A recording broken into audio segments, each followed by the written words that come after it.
I think I'm one of those pundits that you don't like. There's only one Giannis. There's only one Giannis in the East. If he's on the court for 70 games and healthy in the playoffs, nobody's going to want to play Milwaukee. Yeah. I wouldn't get too worried or caught up in what the pundits are saying. And he might actually enjoy being a team that's slept on a bit and has a chance to sneak up on people. Five-time All-Star Marques Johnson. Alongside Marques Johnson. What's up, everybody? Hey, this is the Here District, captain of this vessel. And I got my first mate, my number one son, Marques Johnson. What up? Talk to me. Let it rain, man. Let it rain. I guess they go, guess what? We're going back into the Friday. Okay, pass us all the break. Can't pass. Go fight. Welcome, everybody, to the Here District, Marques Johnson. You're listening to a Bucks Plus audio production on the Bucks Plus Network. Your weekly pulse on the Milwaukee Bucks, straight from a Bucks legend. This is Here District with Marques Johnson, alongside his son and 1995 NCAA champion, Kris. Here's MJ. Hey, everybody, welcome to Here District. I am the captain of this vessel on this fantastic voyage, and a lot of stuff going on. Marques Johnson, my son Marques Johnson, the only father and son tandem in the history of NCAA basketball to win a national championship. But there's one caveat. At the same school. Yes, UCLA. Go Bruins, baby. 1975, 1995. And without further ado, I'm really privileged, pleased, proud to have this guy on this episode, Here District, episode number 73. 73 was a good year. That was the year I graduated from Crenshaw High School. Man, that was a great first freshman year at UCLA. 73 is a good number, but Marc Stein is the owner and founder of the Stein line. He's got more than 44,000 subscribers on Substack, of which I am one. I've been one for at least 3 years now, and just love what he puts out there in terms of content. He's got more than 30 years of experience reporting and writing about the NBA. And Kris, he's got something that I don't have, that I wish I had. That plagues me to this very day, that keeps me up at night, man. I'm back to biting my nails again and slapping my knees. Spill the beans. Marc is a member of the Naismith Memorial Hall of Fame, man. He's in the Hall of Fame, Kris. We got a heavy hitter. He got the Kurt Gowdy Media Award in 2019 for excellence in print media. Marc, man, we welcome you to Here District. We thank you so much for joining us.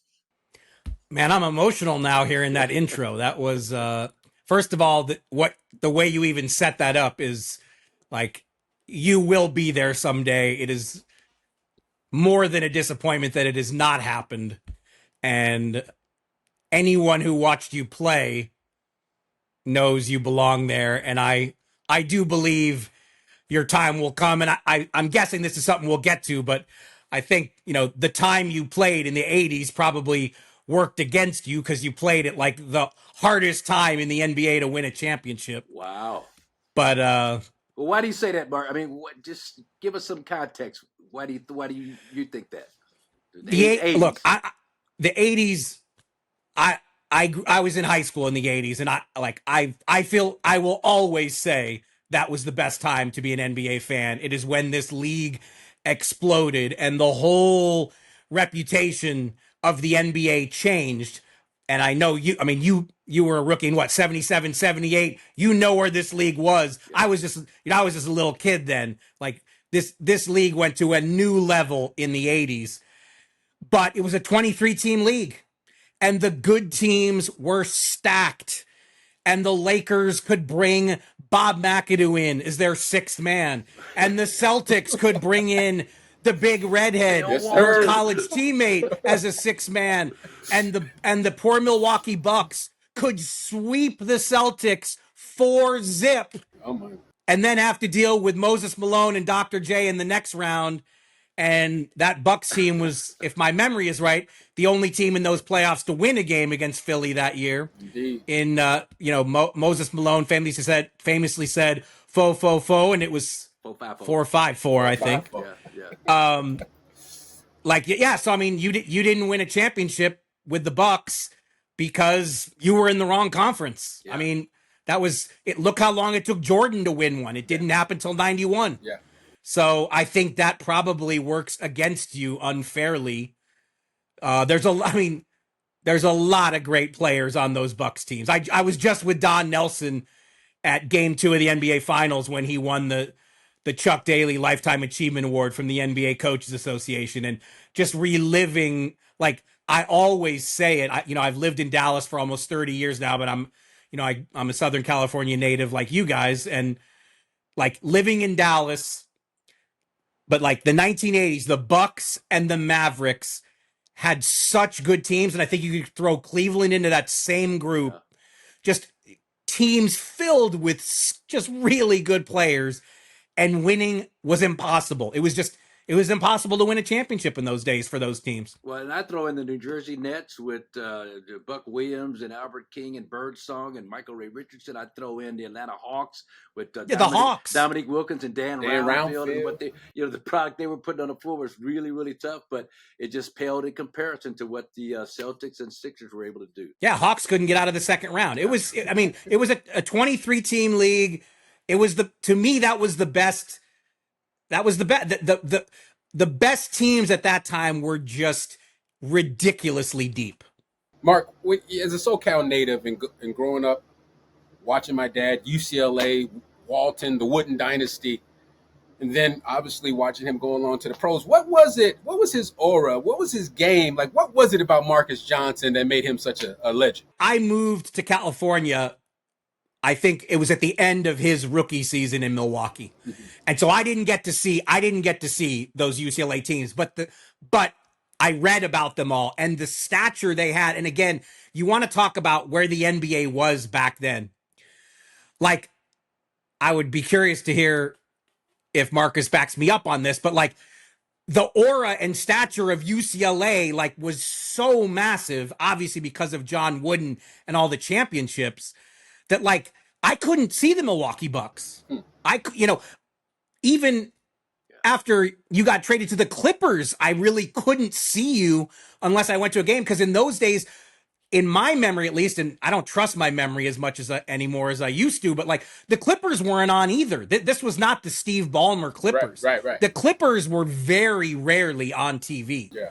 So, I mean, it's just like in 2025, Josiah can be a channel unto himself. Like he's a network unto himself with his content.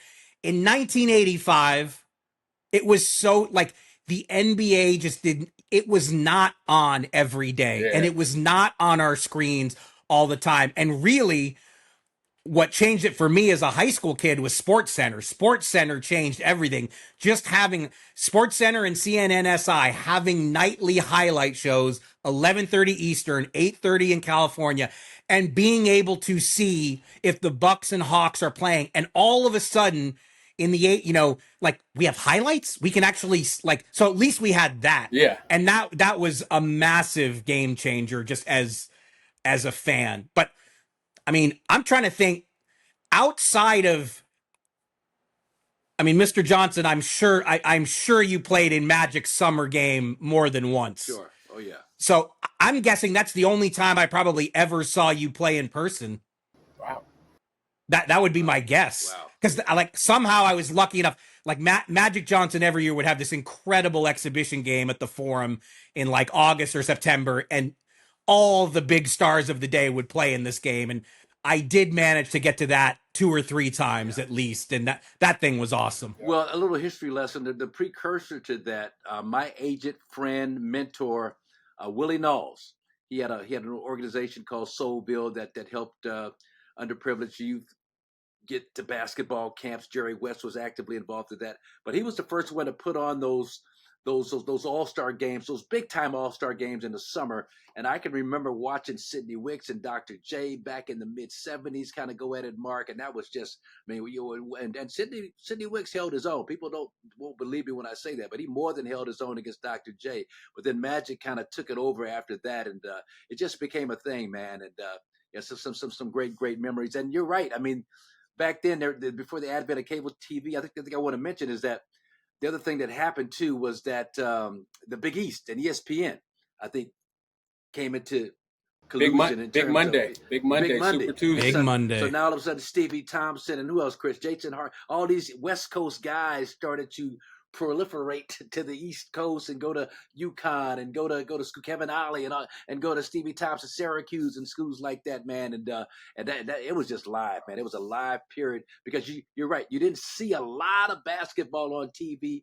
ABC, CBS had the game of the week on Sundays, and you might get a game during the week and your local teams, of course. But there was a whole different era, man. But you read about it and you kept up with the box scores. I know that's what I did, Mark. I knew everybody's stats. I knew everybody's, everything that was in the NBA. That's how I kept up with everybody. Well, SportsCenter was just, like I said, SportsCenter was a godsend. Yeah. Like, this is, like, I had a group of, like, 12 friends in high school. Only one of us had a video machine, and he actually had a Beta. It wasn't even a VHS. And it was like, your job every night is to tape every dunk in the NBA, tape it. And then we would go to his house at lunch the next day, and just like all of a sudden we could see dunks from, again, the Cavs. I just saw Ron Harper at Summer League. Yeah. Like, people do not remember what kind of player Ron Harper was in Cleveland. And just so I moved to California in 78. I would say for the first 2-3 years that I was there, the White Shadow television show was our basketball. That was our basketball. Like, the Lakers were on a fair bit, but like, that was more prevalent than actual games. And then, like I said, ESPN starts in 79, and then a few years after that is like when my group of friends figured out, oh my God, on SportsCenter every night we can actually see these guys play.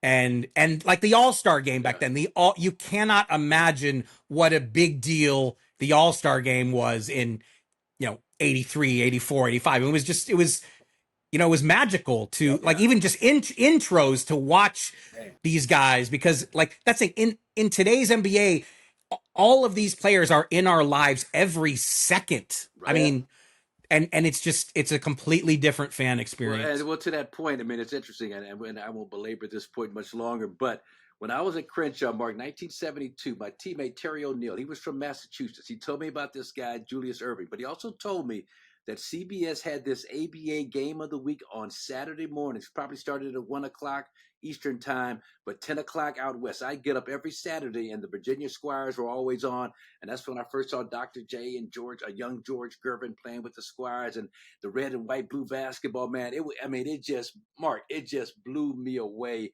watching Julius with the fro and the cool and the big hands and the athleticism. And the basketball crush Chris was on right then and there. And he has been my favorite, my all-time idol, Dr. J. Even now, I get nervous kind of in his presence. So yeah, he is pretty much the coolest human ever, no question. And that's like I didn't get to see any of the ABA, but it's like what you're talking about. That's how I felt in the '80s with games on CBS. Like, most people would tell you the NBC and Round Ball Rock and that music is magical. That's how I get when I hear the CBS theme from the '80s, because like, it was just having a game on the weekend was so special. Yep. Baseball was so far and away the number one sport, and baseball was in our midst every day. Yep. And like, it was special when an NBA game came on. It wasn't every day. Yeah. All right, man, let's talk about today's NBA. I guess I got to pull myself out of the past and into the present here. But Mark, what lessons can we draw from the two teams that made it to the finals, the mid-major teams, mid-market teams, mid-major if they were college teams, but just constructed in such a way for success that allowed them to compete for the ultimate prize? But it's a copycat league. Oftentimes, offenses and go big, go small, play more zone, all that stuff. What do you think the impact will be from how the Pacers and the Thunder kind of piece together their lineups? Well, in some ways, OKC's really hard to replicate because they just have such a stockpile of draft picks. And there are a few other teams that do as well, but just the way they've constructed their team so young, they just extended all their best players, but those extensions don't even kick in right away. So they still have a season before the big money has to start going out. Like, I don't know that you can really replicate the OKC model, but I think the thing that teams are trying to borrow from the Thunder, just the multiple ball handlers. In today's NBA, you're best off when you have 2 or even 3 guys who can really play make, create, and do something with the ball. And I think a lot of everybody wants that if they can. We just saw Brooklyn keep 5 first-round picks, which is, I don't know that that's ever happened. And everybody Brooklyn drafted can do something with the ball. I don't think that was an accident. From the Indiana side, I think what you see is in this double luxury tax apron era, it's really hard to have more than 2 max guys on your team and be able to put a team around them.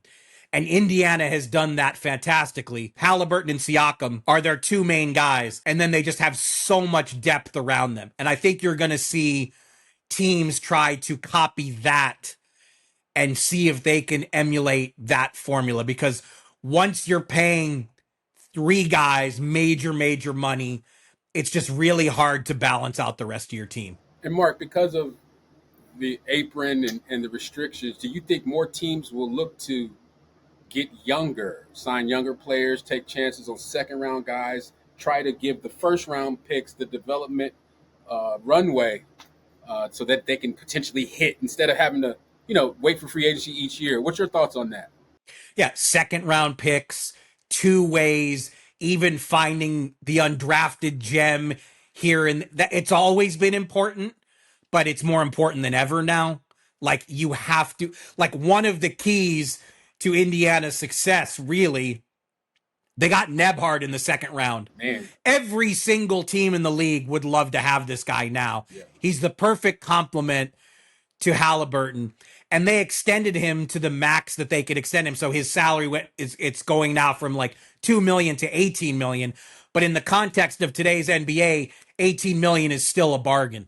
And like, to get a player that good at that number, like, it's huge. I mean, you cannot overstate how important that is. I mean, there is, any team will tell you that you have to have some luck along the way too. But it's those kind of targets and stories that can change the trajectory of your whole team. Well, we talk about how the game, it keeps evolving. And I mean, you mentioned Brooklyn and how they pick guys that could handle the ball, just positionless basketball. But Mark, my old broadcasting partner, Jim Paschke, used to say that positionless basketball works at every position except one, the point guard.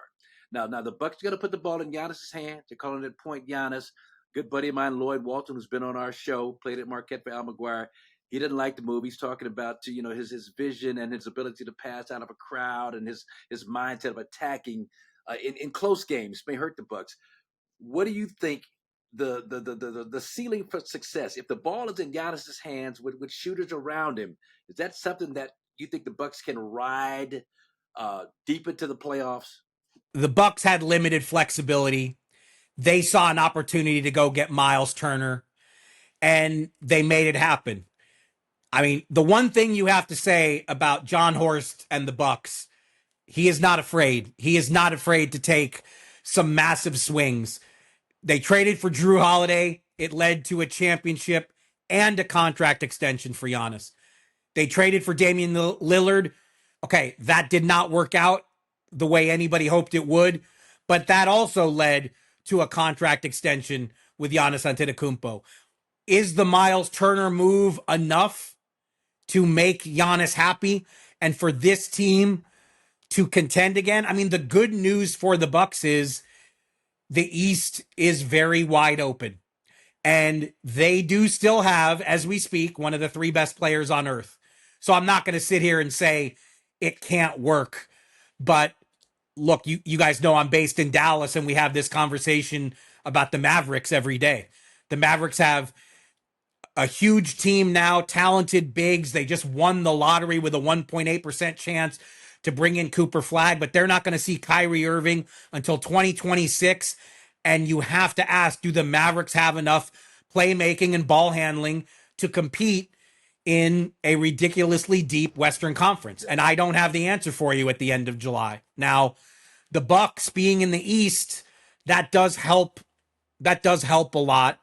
And I mean, Giannis is still an other world. I mean, I can't believe it's year 13. How on earth is it this guy been in the league 12 years? Is there enough playmaking? Is there enough shooting? Is there enough depth? And again, I appreciate that they only had a limited amount of flexibility to make moves, but I think they maxed out with what they could do. On July 1st, I can tell you, nobody around the league, nobody, least of all in Indianapolis, thought Turner was going to end up with the Bucks. And to be able to bring in Cole Anthony, to keep Gary Trent Jr., like they've made good moves around the edges, but you can ask me 25 times.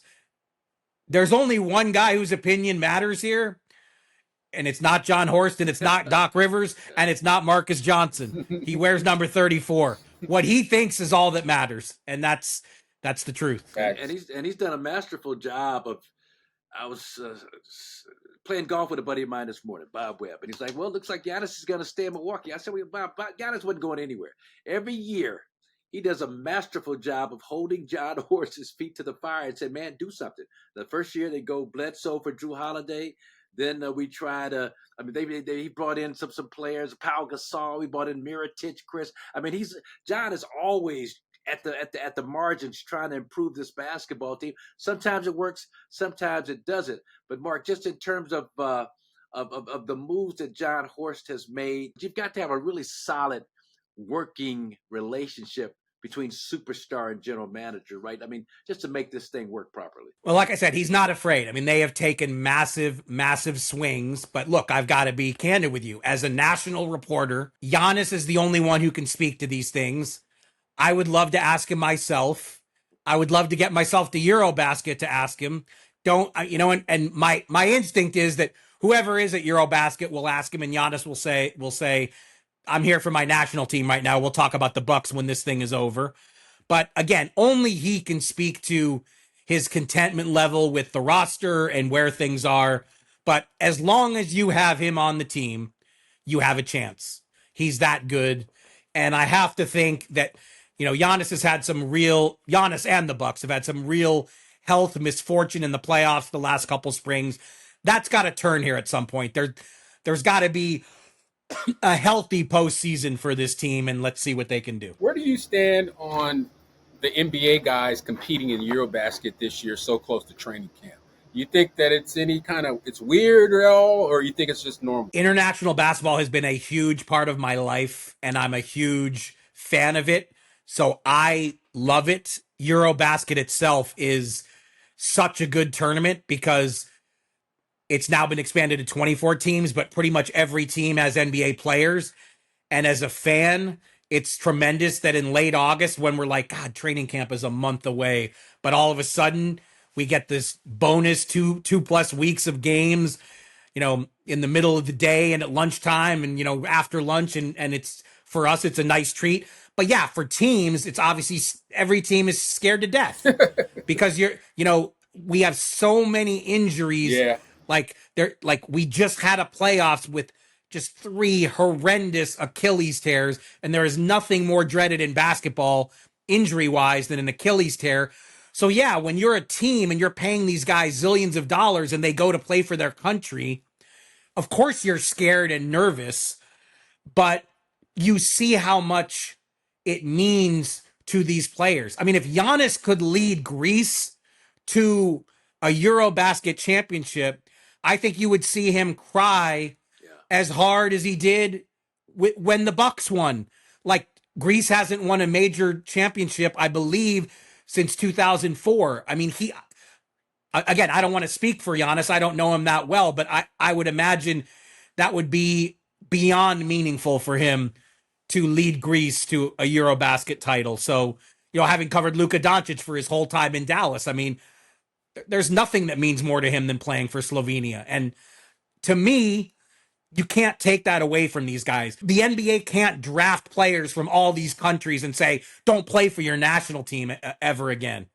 But it's tough. It is very nervy for the teams. But Mark, so I'm just wondering if you have any insight on this at all. If you don't, that's fine. But how much cooperation between FIBA and the NBA?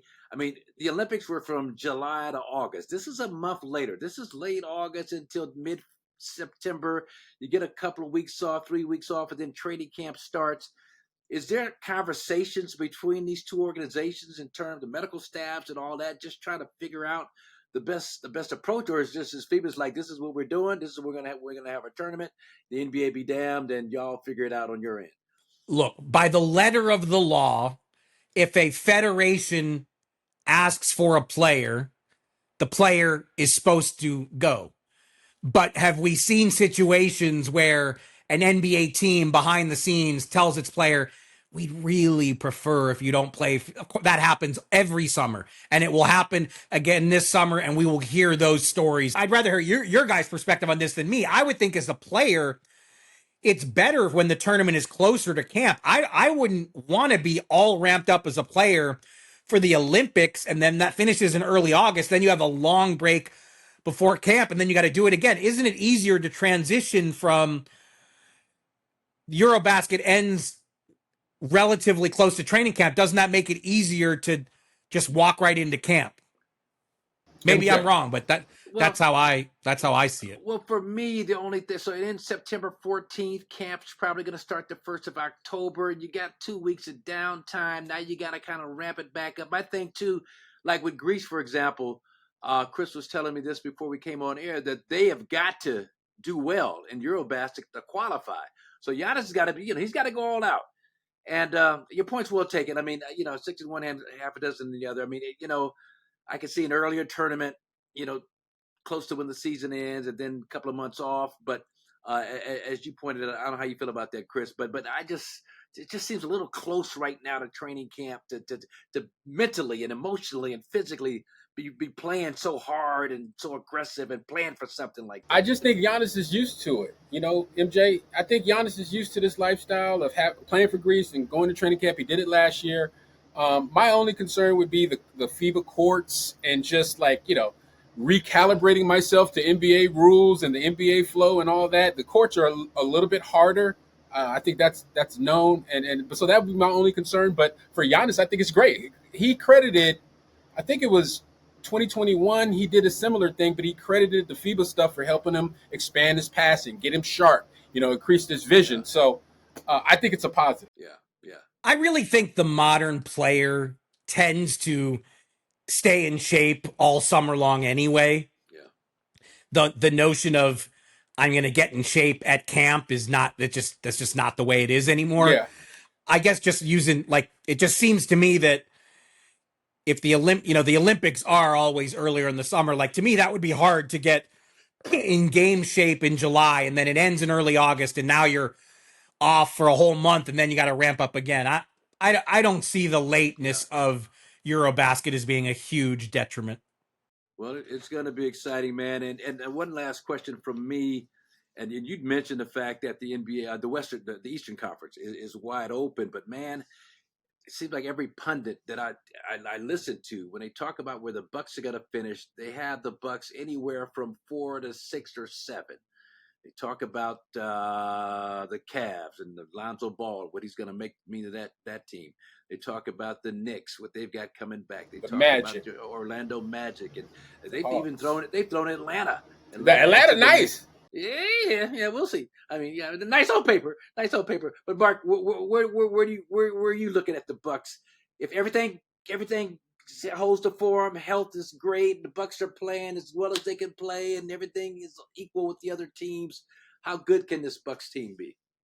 I think I'm one of those pundits that you don't like, because I would have I think the Hawks really had a nice summer. So I would say Cavs, Knicks, Magic, you have to put them in a tier at the top. And I would put the Hawks at the top of the next tier. But again, there's only one Giannis. There's only one Giannis in the East. If he's on the court for 70 games and healthy in the playoffs, nobody's going to want to play Milwaukee. So, I wouldn't get too worried or caught up in what the pundits are saying. And maybe I think he might actually enjoy being, a team that's slept on a bit and has a chance to sneak up on people. Well, listen, man, nobody's going to sleep on you, man. We love what you do. Keep up the great work. Am I allowed to ask a couple questions before we go? Without question. because I have to ask too. I mean, first of all, I was just in high school. I can still remember what a massive shock it was when you got traded from Milwaukee to the Clippers. So please allow the teenager in me to ask you. I'm sure you can talk about it more openly now than you could then. Like, what was that like for you?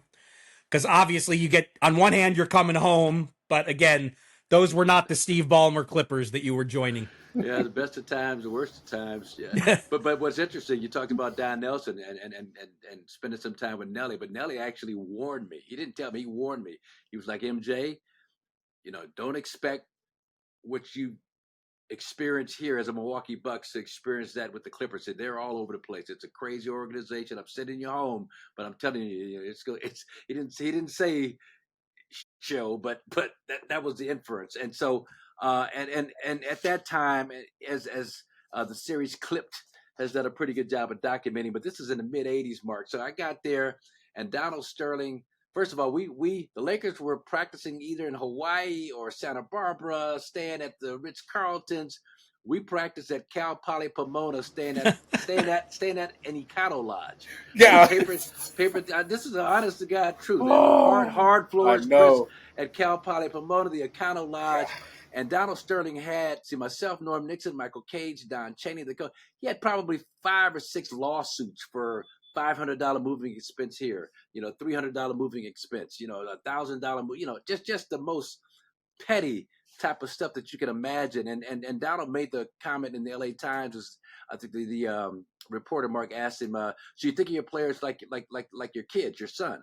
And Donald was like, no, not at all. I think of them as like racehorses. The one gets hurt, you replace them with another one. You put them out of their misery. No, but so that was the mindset. And then you compound that, Mark, with the fact that across town at the Forum in Inglewood, you had the greatest show on earth with voila, Magic and Kareem and Worthy and that Jamal, my guy, that whole crew, man. So it was it was rough, man, to say the least. It was rough. We tried to make it happen. So were you mad? No, at the Bucks? No, not at all. I mean, I'd been with Nelly 7 years. We'd had our issues, especially earlier in my career. I think it was time. There comes a point in time, when you've kind of done your penance. Is kind of how I looked at it, and this chance to go to LA was a great opportunity. And as I tell people, hell, if I was Don Nelson and you got a chance to get Terry Cummings, one of my all-time favorite players, just in terms of skill and strength and versatility, I would do the same thing. Now, I don't think they got any further than I was able to help this team get in the playoffs. But on paper, it looked like he was a few years younger, bigger, stronger, the same skill set, maybe a little bit, a better outside shooter. And so I would have done a similar thing, but I wasn't mad. It was time. It was time to try something new. And I was naive enough to believe I could go to LA with the talent that we had. Norm Nixon and Derek Smith, who was a budding all-star at that point in time before he got hurt. James Donaldson, Curtin. We just had a really solid roster of players that I thought could challenge for the playoffs, but it stopped. It starts from the top down, and from the top down, it was just way too much dysfunction. So Cedric Maxwell, once he was traded for Bill Walton to the Clippers, we had a chance to make the playoffs, Chris. We had to win like 4 out of 5 games. Max, we're in the shower. Max, 4 out of 5, we're in the playoffs. He's like, Cap, he like pantomime. He was dialing on the cell phone. I'm calling my pool man right now, telling him to get the pool ready, get the leaves off the tennis, He said, this stuff is over with, man. You tripping, man. We ain't gonna win 4 out of 5. And I think we lost all 5 games at the end of the season. So he was right. Well, the other thing, I mean, they didn't just get Cummings. I mean, didn't they get Ricky Pierce and Craig Hodges? Yes. I mean, that was Ricky Pierce, a 20-point per game score. People don't realize coming off the bench. Yeah, that's huge. God, double deuces. 2 20-point per game scores for what? Oh man, that's big. And we gave up myself, Junior Bridgman, the late great Junior Bridgman came to LA with me, and then Harvey Catching. So yeah. I had to ask this one, and now look, I want to make this clear. You should be in the Hall of Fame for your playing resume, and it's not even a question. But after White Men Can't Jump, I mean, on that performance alone, you should be in the Hall of Fame. The greatest basketball movie of all time. You're actually in 2 of my top 5. because I sneak Forget Paris as my number 5, and you were in that. Yeah. Nice. And I'm probably the only one who has it in the top 5, but I love Billy Crystal that much, and also that movie really captured the referee, sports writer travel part of the NBA that I could really appreciate. So you were in that too, but I have not watched the remake. I'm not watching the remake. Me either. Me There neither. are some movies that should not be remade, and that is one of them. Yeah. Are we on the same page? Absolutely. Especially since they didn't ask me to do a cameo. a recurring role as Raymond in the remake. I don't know why they would pass up on that opportunity. Cameo appearance, but no, man, I appreciate How that. could anybody play that besides you? Like, it's just it's impossible. I appreciate that, man. Well, listen, man, thank you. Keep up the great work. We thank you for stopping by. Hopefully we'll see you again down the road here once everything kind of picks up with the season, man. But you do a tremendous job, and we're just honored to have you on here, District. Thank you for all the kind words. Thanks for having me, and we will do it again for sure. Sounds good. All right, here, District. Fantastic voyage. We want to thank Marc Stein for joining us on the fantastic voyage. Substack, the Stein line, 44,000 plus subscribers, of which I am one. And do yourself a treat and check him out on Substack. He does a great job. But listen, man, I want to talk about something. I love talking about the memories of players. One of my topics I had broached with a few guys is kind of like, what was that rite of passage win against an older brother, against your father? How old were you? Did your dad ever play you again? All that good stuff. And right now there's a lot of conversation about first dunks. Man, and that talking about just bringing back memories. But we've got some interesting ages, man. Some pretty young dunkers out there, Chris. Yeah. Speaking of Chris Livingston, 12 years old. Now that makes sense because 12 is ridiculous, though. But I've read where in Akron, he was just this man child at 13, 14, obviously at 12. But LeBron would come, and LeBron and Rich Paul would go and see him play in AAU games. They'd sit there because he's supposed to be the next dude. And at 21 years old now, he's actually, I think, put himself in a position with the work that he has put in, Chris, to get some rotation minutes. I'm going to go out there and say it right now. Chris Livingston, man, looks good. He averaged 20 a game in the summer league. Body looks great. Activity, energy's always been there, athleticism. But now he's got that offensive confidence coming, and I think it's going to bode well. But he was 12. DeMar DeRozan, I remember him talking about being 12 years old, his first dunk. Tyler Smith, another Buck, was 13 years old. Who else was out there, Chris? Bobby Portis. Bobby was 14. Okay. Giannis was 15. Yeah, and Giannis talked about that with what's the guy's name? IshowSpeed. That his first dunk was at Sapolia. This is the court right here where I got my first. He was 15. Now that's kind of old, right? For when you think about Giannis. I guess, when you look at Giannis, how tall he might have been. My thinking is like, how tall were these dudes at that age? And did they undergo a growth spurt? Were they in the midst of a growth spurt? Because when I did my first dunk, I was 15 years old at Montclair Prep, and I dunked with my uniform on, my khaki pants, white regular shirt, polo shirt, school jersey, yeah, a belt. I had on a belt. I had on the whole nine. And I dunked at recess at Montclair Prep during nutrition. Right. And I was like 6'3.5", 6'4", about 250 at the time. And when I did it, it was a shock to the whole gym. The Collins twins, Jason and Jaren, they were 7th graders, and I think they might have been standing under the basket and tried to jump when I did it too. Were they dunking? Were they dunking back then? They were almost dunking. They were close because we would do this. Yeah, we would do this thing where we would challenge each other to block the dunk at recess at Montclair Prep. So I would start at the wing, gather my steps. Jaren or Jason would stand underneath the basket and try to jump and block it. So they got dunked on several times. Yeah, well, so for me, my first dunk, my most memorable was like a miss. And this was at a afternoon shoot around at Dorsey High School. I'm in the 10th grade, sophomore, 14 years old, which is young. So I couldn't play varsity until the last couple of games of the season. The coach moved me up anyway. I was still 14. But I'm 14, Chris. And so now you had to get dressed up for these road trips. I had on this fake suede brown jacket and some blue shoes and some black hard dress shoes, and everybody's in the gym shooting around. So a couple of guys, older guys, that could dunk, James Herman and Larry Elkins. Tex. And they had Big Tex. He's a 10th grader too, but he was like 20 years old as a 10th grader, so he's a different story. But Tex was always older. But Tex was dunking at 16 as a 10th grader. But I'm 14, and so they give me the ball and say, Marcus, let's see if you can dunk. And I'm, and I've never dunked before, and I never even really tried on a serious basis to dunk. But I just sauntered up to the basket real slowly. I jumped, Chris. And I don't know how warm I was. I just almost jumped cold. And I threw it hard off the heel of the rim, the back part of the rim. I got up so high, I just threw it off the back part, and it didn't go in. But everybody was like, "Whoa," and I was like, "Whoa" myself. So, and then I think I actually dunked later in that spring after the season had ended. We had our spring league, and I turned 15. But that showed me that I had the ability, man, that the athleticism was kicking in. Let me ask you this: do you remember either dunking on me or being dunked on by me during our one-on-one battles when I was growing up? Because I remember that you used to dunk on me pretty frequently, but I'm not sure you remember. But do you remember me dunking on you? You dunked on me at the Wooden Center, right? Okay. For the first and last time.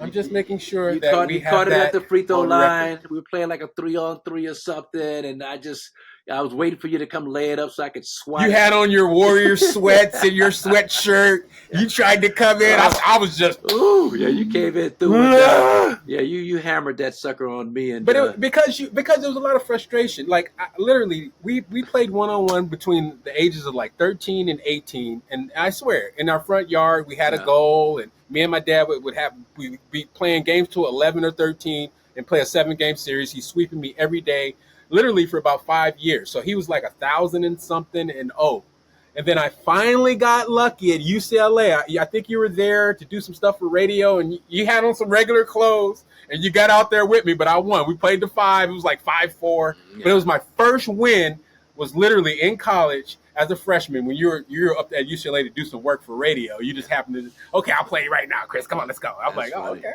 That's funny. That's funny, man. Well, great memory. Yeah. And I mean, I'll take that. You were a freshman before you were able to beat me. So, hey, I was pretty, because you were good. UCLA, all that good stuff. And so now we talked about Giannis, 15 years old at the Sepolia playground. He did a live stream with a guy you just turned me on. This whole live stream phenomena, IShowSpeed. I had no idea who this dude was, and 48 million, 41 million followers or some crazy number. Went to Greece, did a great live stream with Giannis. They went to Sepolia, the playground where Giannis grew up, and he tried to dunk IShowSpeed. I mean, he got close. I mean, I counted. I'm counting that dunk. He said it was his first dunk. So we'll 5'3". Is it? 5'3". Is it? This dude is 5'5" max, bro. Wow. Like, come on. That's what I was trying to tell you. I'm like, so he did that. He just one step that. He was cold. I mean, IShowSpeed is one of the best athletes on the planet, bar none, that doesn't play a professional or collegiate sport. Like, he is literally, he got speed. He can hang with Noah Lyles in the 100. You saw he can dunk. And he can do like flips, boxing, soccer. I mean, this guy's amazing. Yeah, Giannis talked about him doing a backflip and a small squirt. I mean, but do you think he's faster than Cat Williams? Cat Williams and his 100%. He's world class. His 4.3. Cat says he's got a 4.340. Cat's lying. IShowSpeed is legit. He just beat this other dude on the internet. I mean, he's gonna dust dudes like that. Cat's lying. Cat's lying. Lying like a mug. Hey, what do you take about this stream? Like, as somebody from your generation, MJ. Yeah. And I know that was probably literally your first stream you probably ever like watched. Like, what do you think about streaming? This concept of streaming. Well, they used to have something on Facebook Live or something that you could do a kind of a minimalist version of a live stream. And so people started doing that, and I thought it was fascinating. And I even go out on a limb here. You used to have a kind of a live stream thing you would do down in Atlanta when you were how old, 20s maybe? What was it? 2008 when Barack Obama was elected president. Yeah, I was on Ustream. Yeah. I had this show. Yeah. It was this platform called Ustream, and I would do the Legend of Stein with my little brother. I love McCone, and we would do like all these shows and do musical stuff and skits. But just talk for hours. How like hours? 3, 4, 5, 6 hours.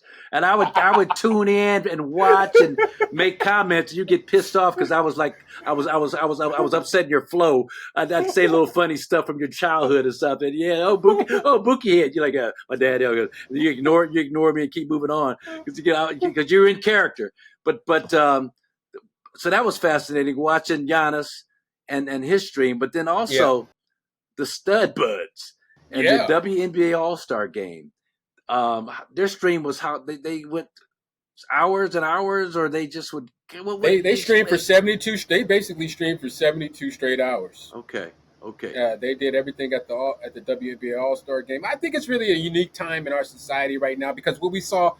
I don't know if you watched the BET Awards, but Cenat, a really famous streamer, he did a similar thing at the BET Awards. Okay. So what it's doing and what it has done, it gives the audience like a fly on the wall, behind the scenes, high level access sort of experience from like the major players. So it's not like you're just getting some cameraman's viewpoint. You're getting Cenat's like viewpoint, and everybody he's shaking hands with, you're seeing, and they come up on the screen. So I think that's very legit. As far as the Stud Budz is concerned, I thought it was amazing, but it kind of created a little bit of a firestorm because of the popularity of the show. The stream that they did over the 72 hours, it attracted attention to some pretty big hitters. Dave Portnoy of Barstool Sports fame being one of them. And so because Dave has sort of kind of a sketchy past with some things that he said that, we won't really get into, you can look it up. The question was, how ethical is it to bring a guy like this on with them being who they are? And like we were talking about with this counterculture thing, it just puts the WNBA in a light right now. And I'm of the opinion where, if you got publicity, you got eyeballs on you, it's good for your situation to a certain extent. But in today's day and age, almost all publicity is good publicity if you're not really crossing the line or stepping over boundaries. Well, so what do you think? Well, I mean, so you got the players in line for the CBA negotiations to get an upgrade in pay. They came out with the T-shirts, pay us what you owe us or whatever. Where they had 40 WNBA players attend the meeting, and they were talking about just how historical the participation of the current players were in the negotiations. Even though the negotiations, at least the early rounds, didn't go as the players I think would have liked them to go. But I mean, it's time for this league to capitalize on historical popularity. Caitlin Clark has a lot to do with that, but Paige Beckers and all these Angel Reese. You can't leave out. People want to leave out Angel Reese, but you got to throw Angel. She's on the cover of NBA 2K or some video game that people are up in arms with because she made the cover of that. But here's the deal. So the Stud Budz, you just wonder, in terms of family friendliness, how does that play? How does that play in Peoria? You know what I mean? Or wherever, Omaha, or wherever. Or are you concerned with that? Are you just, this is who we are, take it or leave it, this is who we're gonna be, and accept us as we are, or don't accept us as all? So that's got to be the discussion that these ladies need to have in terms of their public relations approach and image and all that stuff, if they want to craft one. I think that this group is going to be like one of the first groups of professional athletes that we have ever seen where your public image is not going to be I just look, these people are unapologetically who they are, right? Yeah. So that is their thing. Like, they're not going to compromise that. They're not going to change that. They're not going to shy away from that. So it's up to, brands and corporate America to either evolve in their thinking and get behind people like this, because there are 100 million people or 50 million people in America that are like that, right? That are similar to them, that see the world through their lens, that act like them, that talk like them, that see Courtney Williams on the Stud Budz screen and they feel like they can relate. So it begs the question, the old school way of doing things, the old school mentality concept of how we do stuff. I was guilty of it. Because look, they were on stream with the commissioner, Kathy Engelberg, and they were dancing to Nuck If You Buck. Nuck If You Buck. Nuck, and Kathy's out there dancing. So what is Nuck If You Buck? What is there some? It's a live song from like the Dirty South. Like it'd be like playing like Cash Money Records or some hardcore Dirty South rap song. No Limit. Luther Campbell. Nuck If You Buck. Right. So, but anyway, beside that, right. I even tweeted out like, the WNBA's got to choose between cash and culture. And people lit me up in the comments. And when I go through the comments, I'm reading, I'm like, it helped me get an understanding. Like maybe that statement was, maybe they shouldn't have to choose. Why do they have to choose? Why can't they be who they are and still get cash? Right. And that's just what it is. Like, we put constraints and we expect people to fall into boxes. And I think this is one of those scenarios where you got to let them be who they are, even if it's out the box. And as long as they aren't alienating. To your point about family friendly, as long as they don't alienate groups, I don't think I have a problem with it. Yeah, I mean, I'm still trying to figure this out. I mean, I'm from the past generation, and again, so am I. Shoot. To your point, I mean, it's a different generation. It's we've evolved in terms of just where we are right now as a society. Yeah, and I don't even know if it's about it. Like you say, I mean. There's nothing wrong with expressing who you are and not getting caught up. And this has been one of the issues of my generation, people pleasing and perception and all that stuff. Have we gone past that point? I guess we shall see. I don't know. It would be nice, MJ, to be at a place where people can be their true selves and don't have to conform, don't have to put on their corporate hat or put on this hat when they're around this group of people and be accepted. Yeah. It's all about acceptance. And to me, the Stud Budz, what they have done over the All-Star weekend, they have sort of broke down the doors and, they've made a lot of new fans. Yeah. I've sat there, I'm watching 20 hours of that stuff. I mean, it was literally one of the most entertaining weekends of television that I have ever seen in my life. So, they're going to get a lot of new fans. I'm interested to see what this interview with Portnoy goes like, but they're live, man, and I like what the direction everything's going, man. It's about time, dude. Yeah. Well, having a daughter in love with the sport, in love with the WNBA, in love with all these ladies that you just talked about, and so it's allowed me to enhance my awareness and sensitivity and everything else involved in women's basketball. And I'm excited. I'm just excited about where it is now and excited about where it's going to head in the next 10 years or so. So, and things like this, like you say, eyeballs were on the WNBA All-Star game, even though Caitlin Clark didn't play. That was not even the story. The story was just, the commissioner out there. You nuck if you buck. Nuck if you buck. Nuck if you buck.